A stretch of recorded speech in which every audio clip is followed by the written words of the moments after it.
బయట road side షాపుల్లో దొరికిన దానికన్నా ఎంతో టేస్టీగా మృదువుగా బెస్ట్గా ఉండే వెజ్ మంచూరియాని పర్ఫెక్ట్ కొలతలతో చేసుకుందాం. ముందుగా దీనికోసం తురిమిన క్యాబేజీ, క్యారెట్లో ఉప్పు వేసి బాగా కలుపుకొని నీరు మొత్తాన్ని తీసేద్దాం. ఇందులో ఉడికించిన బంగాళదుంప వేసి బాగా కలుపుకొని దానిలో 1 స్పూన్ అల్లం వెల్లుల్లి పేస్ట్, 2 పచ్చిమిర్చి, కొంచెం కొత్తిమీర, 1 స్పూన్ ఉప్పు, కారం, 1 కప్పు కార్న్ఫ్లోర్, 1 కప్పు మైదా పిండి, 1 స్పూన్ మిరియాల పొడి వేసి బాగా కలుపుకొని ఒక ముద్దలా చేసుకుందాం. ఇప్పుడు దానిలో నుండి కొంచెం కొంచెం తీసుకొని చిన్న చిన్న బాల్స్ లాగా చేసుకుందాం.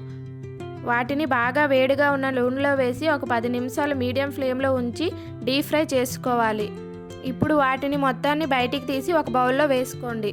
ఇప్పుడు ప్యాన్లో కొంచెం నూనె, అల్లం వెల్లుల్లి తరుగు, సన్నగా కట్ చేసిన ఉల్లిపాయ, 2 పచ్చిమిర్చి వేసి బాగా కలపాలి. తర్వాత దానిలో 3 స్పూన్స్ టమాటా sauce, 1 spoon chilli sauce, 1 spoon soya sauce వేసి బాగా కలుపుకోండి. దానిలో 1 స్పూన్ వెనిగర్ వేసుకోండి. 2 నిమిషాలు అయ్యాక 1 స్పూన్ ఉప్పు, 1 స్పూన్ మిరియాల పొడి వేసి 5 నిమిషాల పాటు ఉంచండి.